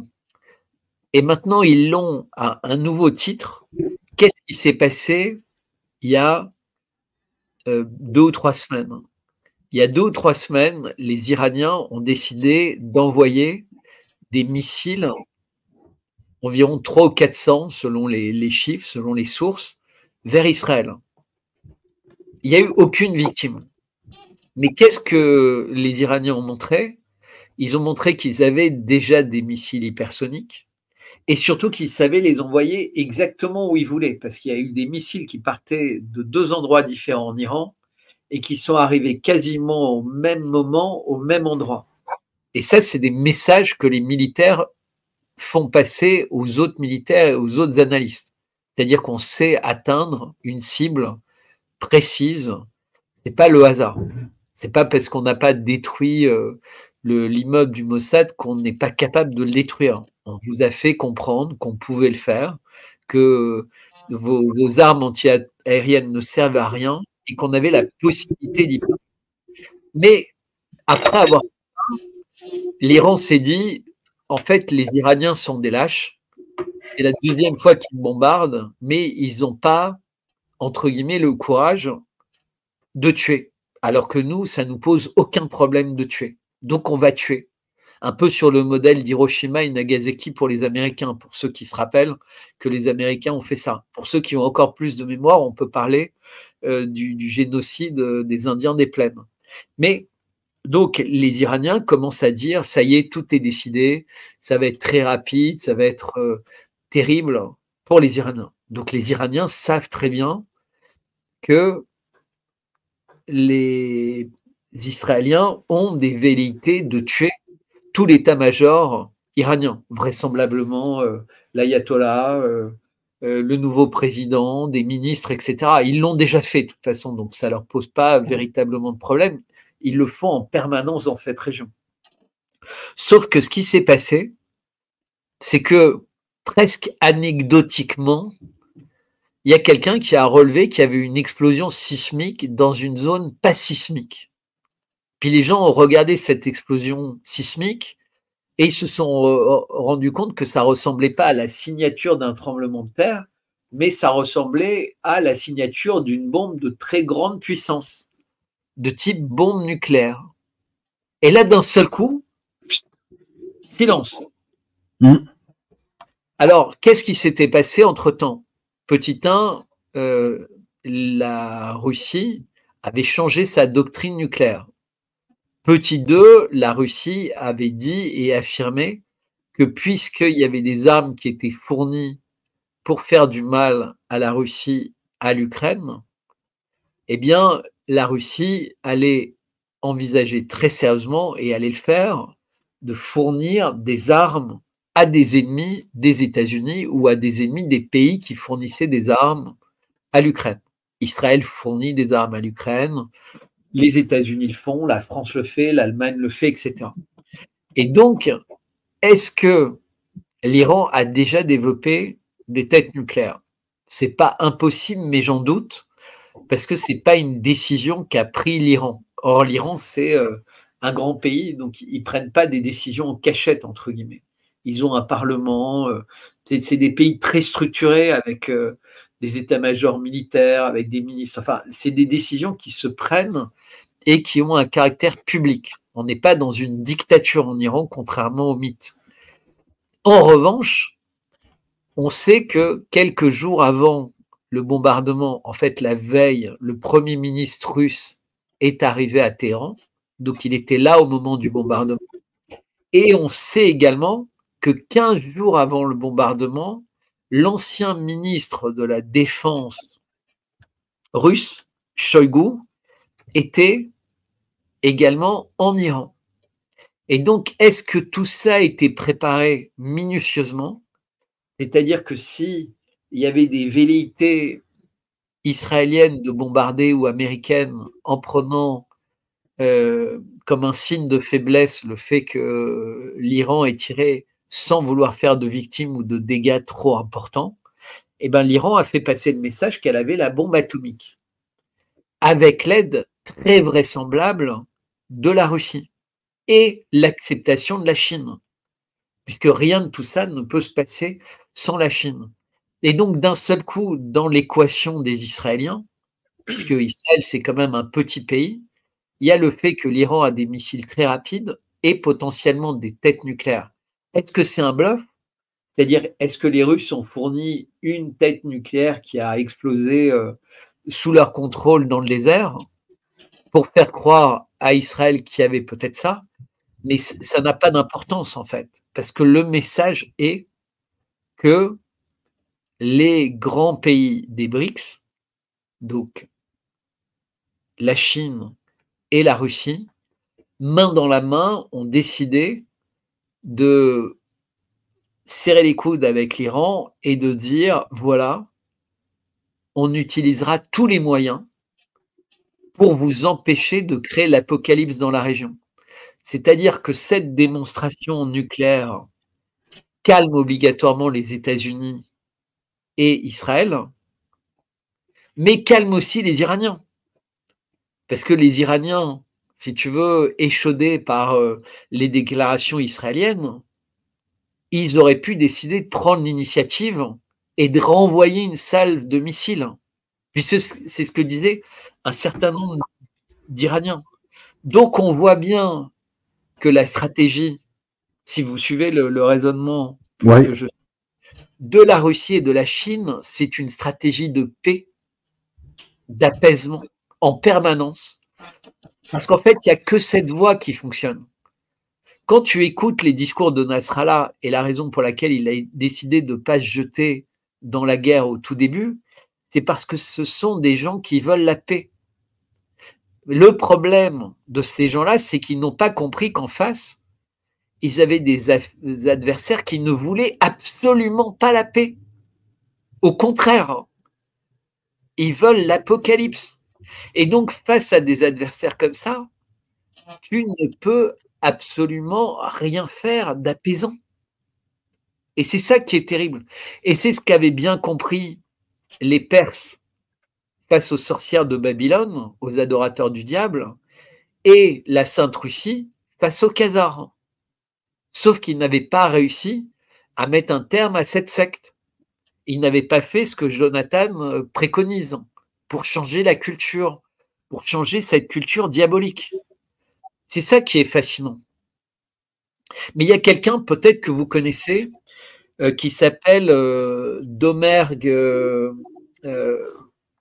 Domenas. Domenas, je ne sais plus trop son nom. Mais il s'est vraiment intéressé à tout ça et il dit qu'un des grands problèmes de notre société, c'est les peuples qui font la circoncision entre le 7e et le 15e jour. Et c'est très intéressant parce qu'en fait, il y a eu des études très précises pour expliquer que quand tu circoncis un enfant très jeune, tu lui enlèves toute forme d'empathie, tu lui enlèves quelque part son humanité. Et c'est vraiment intéressant. Mais ils ont commencé à faire ça, eux autres, pour avoir une marque distincte, pour être identifiés lorsque leur divinité va revenir. Je ne sais pas si tu savais pourquoi ils se faisaient circoncire, mais j'ai quelques petites affaires à dire sur tout ce que tu as dit. Justement, tu as parlé de la BRICS puis du détroit d'Ormuz, là, mais à côté du détroit d'Ormuz, tu as l'Iran, puis de l'autre bord, c'est l'Inde pas loin, puis après ça, c'est la Chine là, qui est pas trop loin. Fait que les seuls alliés potentiels dans la région, ce serait l'Australie. Ce qui veut dire que les Américains sont vraiment mal foutus. Puis un peu qu'est-ce que j'expliquais à Carl tantôt pendant que tu n'étais pas là. La Chine est rendue qu'elle a, je pense, un porte-avions de moins que les Américains et est en train de construire celle pour en avoir autant ou un de plus. Là, je suis plus sûr, il faudrait que j'aille vérifier les comptes. Et puis là, ben, on sait que géopolitiquement, tout ça, les porte-avions étant l'arme de domination aérienne, de prédilection, il y a de fortes chances que l'Iran finisse de faire ce que tu dis un jour. Peut-être pas le faire pour de vrai, mais de l'utiliser comme argument. Puis moi, la raison pourquoi que je crois que l'Iran n'a pas été plus loin, ni en bloquant Hormuz, ni en renvoyant des salles de missiles, c'est que j'avais expliqué à Carl, il y a une semaine ou deux de ça, on a fait une émission ensemble là-dessus, que quand ils ont envoyé les missiles, la vérité, c'est que la grande majorité de ces missiles-là, ils ont été détruits.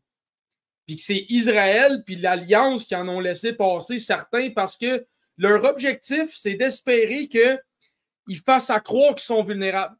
Pour que leurs ennemis, tout d'un coup, prennent confiance, fassent un move de trop pour déclencher le conflit international qu'ils veulent tant qu'il se déclenche.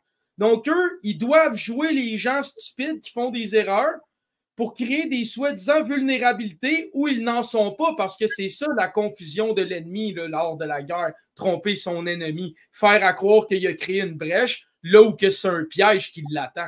Et puis la réalité, c'est que les systèmes d'armement par missile, c'est complètement désuet.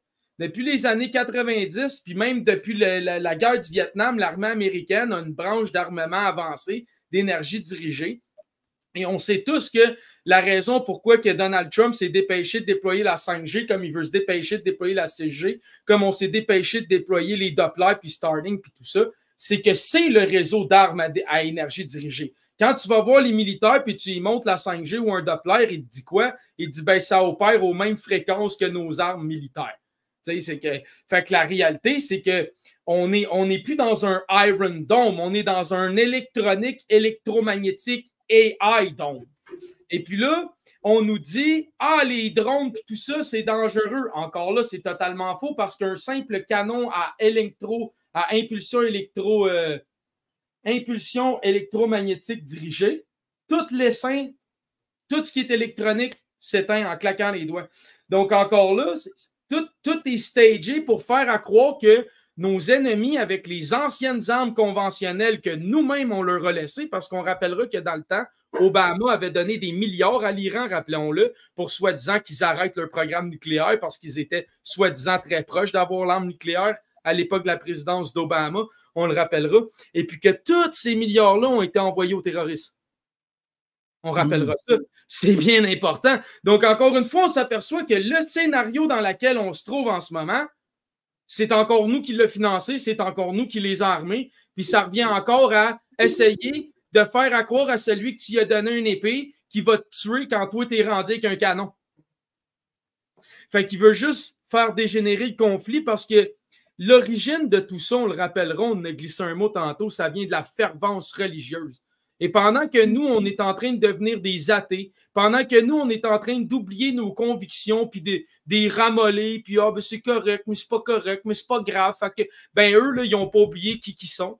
Ils n'ont pas oublié leurs racines, puis ils n'ont pas oublié en quel nom ils se font circoncire, puis ils n'ont pas oublié leur loi du Talmud. OK, je te garantis qu'ils ne l'ont pas oublié.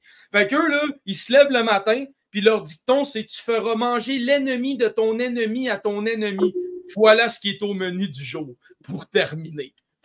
Messieurs, pour conclure, ça fait déjà 2 heures d'émission. Bertrand, je vais te demander de conclure. Puis... si tu veux, moi, la seule chose que j'ai envie de dire, c'est que des exactions, il y en a depuis tout le temps. La censure, les éléments de langage, les médias qui sont complètement, les principaux médias du monde qui sont complètement contrôlés, qui ont un discours uniforme, c'est devenu très net pour tout le monde. Mais ce que j'espère, c'est que nos petites voix dans ton émission, alors que les algorithmes commencent à être très durs avec toi, elles vont véritablement se propager. Et c'est pour ça que je dis aux personnes qui nous écoutent, bah, peut-être que vous n'avez pas aimé toute l'émission, peut-être que vous en avez aimé une partie, peut-être que vous avez été... Mais s'il vous plaît, partagez, propagez, parce que si vous ne nous aidez pas à faire entendre ce qu'est notre travail d'essayer de vous informer, et on y consacre une grande partie de nos vies, eh ben, en fait, c'est très peu utile, parce que si vous nous écoutez, c'est que vous avez déjà conscience de ça. Et il est essentiel que des personnes qui n'en avaient pas forcément conscience aient la possibilité de nous entendre de plus en plus nombreux. Donc, s'il vous plaît, partagez. S'il vous plaît, après l'émission, revenez dans quelques minutes sur le site de Karl, parce que comme c'est une émission qui est en direct, tous les commentaires que vous avez faits dans le chat, en fait, ils ne vont pas apparaître dans la vidéo, et donc les algorithmes ne seront pas bons. Et c'est un peu le problème parfois avec les vidéos en direct. C'est-à-dire qu'il faut que vous reveniez sur la vidéo dans 10 minutes, dans une demi-heure, vous avez sur le compte de Karl et vous partagez, vous likez et surtout vous commentez. Mais surtout, vous partagez et commentez. C'est le seul moyen d'avoir un impact sur les algorithmes. Donc, désolé, je répète ça, ça a l'air très technique, mais c'est ce qu'il faut faire, c'est ce qu'on vous demande. On devrait le faire au début de chaque émission, à la fin de chaque émission. S'il vous plaît, propagez ce qu'on a dit, même si vous n'aimez pas tout. Merci Bertrand, merci beaucoup. Jonathan, pour terminer. Moi, j'aimerais rappeler quelque chose de simple. Il faut faire attention parce que Trump, là, bientôt, c'est l'élection présidentielle. Trump soutient Israël et Trump a dit que l'Iran devrait être détruit, que le président des États-Unis devrait anéantir ce pays de la carte. Il l'a dit live stream. Donc, puis j'aimerais aussi, parce que vu que j'ai Bertrand, j'aimerais y montrer Beta Rec, Carl, si tu me permets, avant qu'il quitte. Puis j'aimerais rappeler symboliquement, pas étymologiquement, mais Israël, c'est Isis, Ra et El. Donc, Isis étant une déesse funéraire de la mort, Ra étant le dieu fils soleil, et Elohim étant les anges déchus ayant chuté sur terre. Donc, Ra-El, symboliquement Isis, Ra, Elohim. Et puis là, on y va ici, Beta Rec. Donc, on peut voir ici, c'est le site de Beta Rec. Ça commence ici. On a un capital, un dôme qui représente le pouvoir. OK? Et puis là, si on est attentif, on voit ici. Là, dans quel endroit, Jonathan? C'est au Kazakhstan. Au Kazakhstan, qui est dans la ville d'Astana. Donc, A-S-T-A-N-A, est un acronyme de Satan. Donc, ici, on peut voir là, OK, que tous les chemins rentrent dans le dôme du pouvoir. Puis de là émane un obélisque. OK? Là, on continue. On arrive à la lampe ici qui représente l'apporteur de lumière, donc Lucifer. OK? Puis là, on continue. On arrive ici. Regarde bien, je vais dézoomer un peu. Peut-être que cette forme va vous dire quelque chose. Vous voyez de gauche à droite, si vous voyez ma souris, là, ça fait exactement un peu comme une soucoupe volante. Là. Un peu comme les Nikola Tesla, puis tout ça. Là, les soucoupes qu'on a vues aussi dans des peintures de certaines époques et compagnie. Là. OK? Et puis, en droite, ici, on voit un œil, hein, clairement. OK? Après ça, on descend dans la cour. Regardez bien la symbolique, encore une fois. Là ici, ça, c'est Ak Orda, c'est le palais. OK? Vous voyez ici une pyramide qui rentre directement dans le palais parce que ça symbolise indirectement le ventre de la femme. Et de l'autre bord, vous voyez le triangle de l'autre côté. Donc, mâle, femelle, donc dans la femme. où il y a le pouvoir. Okay? Ensuite de ça, ça traverse l'autre bord par les os. Pourquoi? Mais parce que quand tu viens au monde, tu sors des os. Tu t'incarnes à travers les os de ta mère qui brisent, puis tu viens au monde. Hein? N'est-ce pas? Donc, aussi avec la symbolique de la loi maritime. Là, ici, on voit un phénix. On le voit, là, il est là, le phénix. Là. OK? Puis le phénix, il est à l'intérieur d'un obélisque. L'obélisque signifiant le phallus d'Osiris, hein, que sa femme n'a pas réussi à retrouver hein, dans les histoires. Et puis là, ici, encore une fois, on a une pyramide. Donc, on voit que c'est une pyramide. Là. Donc, cet obélisque-là, avec le phénix, car le phénix, il traverse les eaux. Pourquoi? Parce que quand tu meurs, qu'est-ce que tu fais? Ben, techniquement, tu es recyclé, tu te réincarnes et compagnie. Donc, tu renais de tes cendres à l'intérieur de la pyramide, qui est le ventre, encore une fois, de la femme, qui symbolise la fertilité, hein, l'ensemencement. Et là, ici, on a encore une fois l'autre obélisque. Donc, mâle-femelle, tous les deux se joignent dans la pyramide, qui est la base de nos sociétés, de nos hiérarchies. Et puis ici, pour terminer, on a le triple 6 dans un symbole, puis cet endroit-là s'appelle Corruption Land. Je ne sais pas s'il va apparaître. Corruption Land, d'habitude, ça apparaît en vert. Je l'ai montré quelques fois sur Carl Brochu. Il ne veut pas apparaître, là, mais je vous le dis, allez voir, là, gosser avec le zoom, ça va apparaître Corruption Land.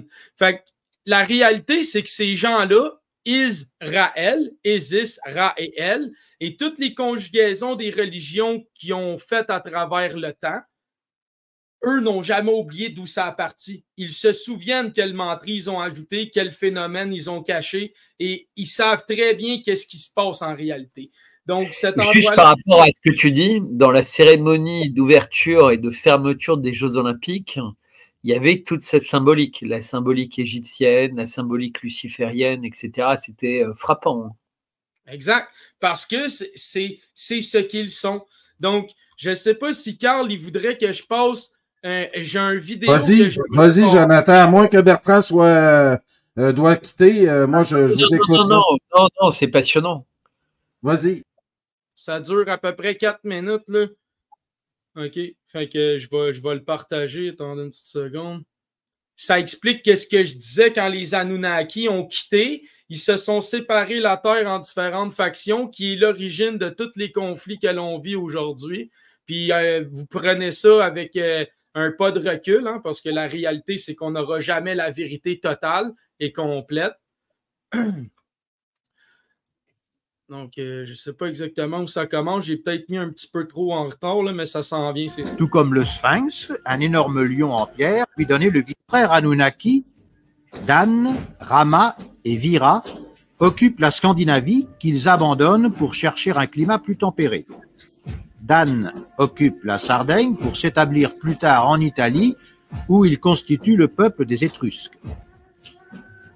Rama arrive en Inde, mais une race noire très évoluée l'oblige à se replier en Anatolie, où il constitue le peuple indo-européen. Le troisième frère, Vira, se dirige vers le détroit de Bering et rentre en Amérique, longe la côte et arrive en Colombie, où il fonde la civilisation andine. L'Anunnaki Huang, appelé l'empereur jaune, occupe la plaine de Pékin et envahit les peuples voisins, établissant l'ancienne Chine. L'Anunnaki Yahweh occupe la Palestine et s'allie à Marduk pour détruire Sodome et Gomorrhe, qui refusent de se rendre. On vient juste d'entendre Yahweh, qui est encore aujourd'hui le Dieu vénéré, hein, par eux, Yeshua, Yahweh, tout ça.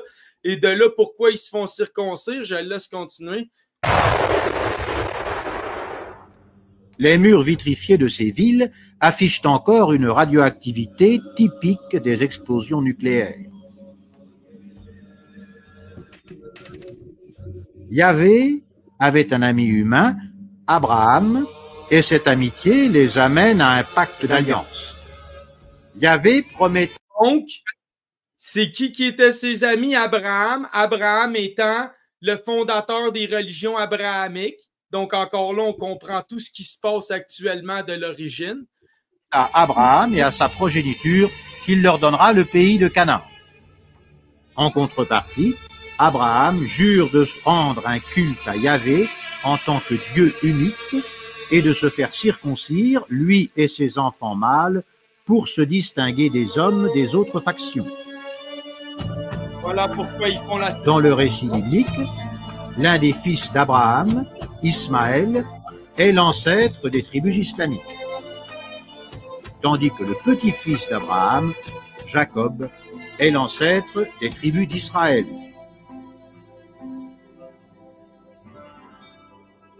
Donc là, on comprend pourquoi les deux sont encore divisés à ce jour. Tout ça part de deux frères. Il y a environ 5000 ans, une révolte éclate sur Nibiru. Enlil est sur Mars et la quitte de si mauvaise humeur qu'il arrive sur Nibiru et comme... Ben, le reste, on n'a pas besoin de le laisser. On a entendu l'essentiel du sujet, là, mais ça explique tout ce qui se passe, puis pourquoi depuis 5000 ans, justement, l'histoire a rebooté, s'ils s'en allaient le dire, c'est parce qu'ils ont quitté la Terre.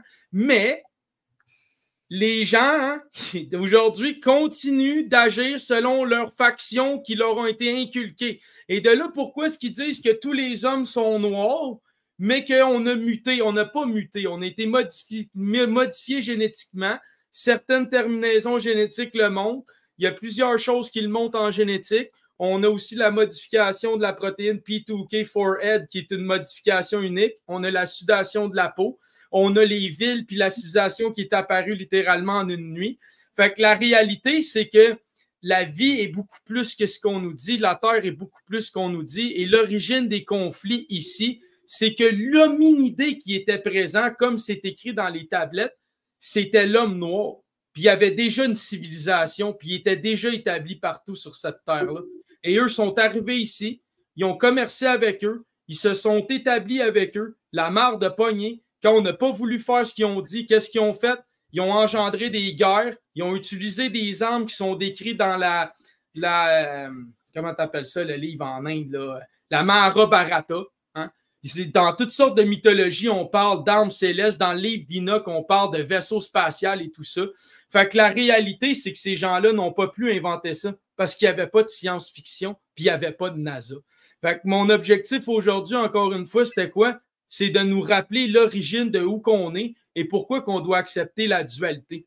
Il y a des gens qui veulent absolument imposer une polarisation de contrôle, de domination, de soumission, parce que selon eux, nous sommes leurs esclaves, car ils ont le droit sur notre sang, car ils nous ont fabriqués de leur maître, de leur technologie. Okay? Et puis nous, on représente la dualité de la lignée d'Enki, qui Enki voulait ses fils libres, qui voulait qu'on ait le libre arbitre, qu'on ait la capacité de faire tel que l'on veut. Donc encore aujourd'hui, on est cette dualité à s'incarner. On est la lignée, exemple, de Seth ou d'Enlil, qui veut la force et la domination, qui se bat contre la lignée d'Enki, qui veut le libre choix et la vie pacifique.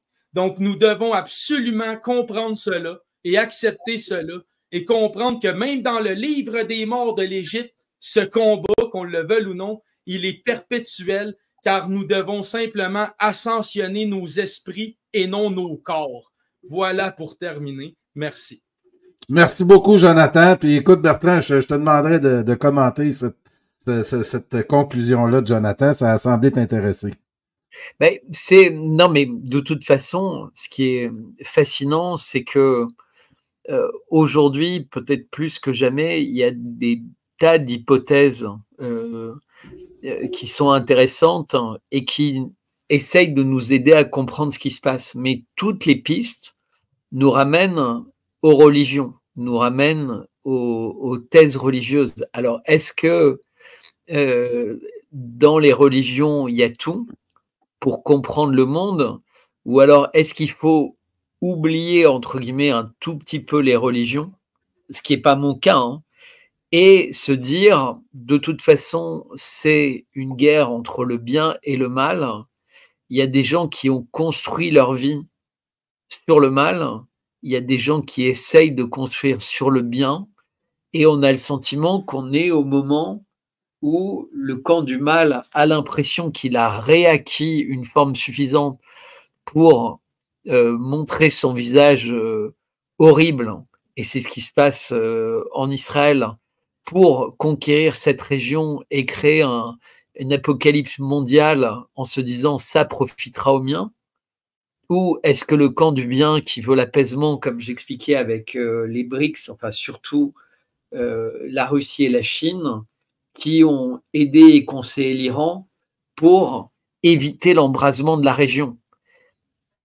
Et ce qui est plutôt la thèse que je choisis, c'est éviter l'embrasement. Mais combien de temps ce sera possible? Je ne sais pas. Ce qui est certain, c'est que quand il y a deux acteurs et qu'il y en a un qui veut la guerre, on est sûr que la guerre va arriver. Ah ouais. Ouf. Ça vient de résumer ça vient de résumer l'émission. Puis nos craintes. Mais on va suivre ça attentivement, Bertrand. Merci beaucoup. C'est moi qui te remercie. Et à bientôt. Un immense privilège que tu fais de venir régulièrement sur ma chaîne. J'apprécie vraiment toute la confiance que tu portes en moi. Et à nos auditeurs, la fidélité que tu portes aux auditeurs au Québec, c'est très apprécié. Merci beaucoup. Alors, c'était Bertrand Chalère en direct de France, c'était Jonathan Blanchette en direct de l'Abitibi, dans le nord du Québec. Alors, merci beaucoup tout le monde.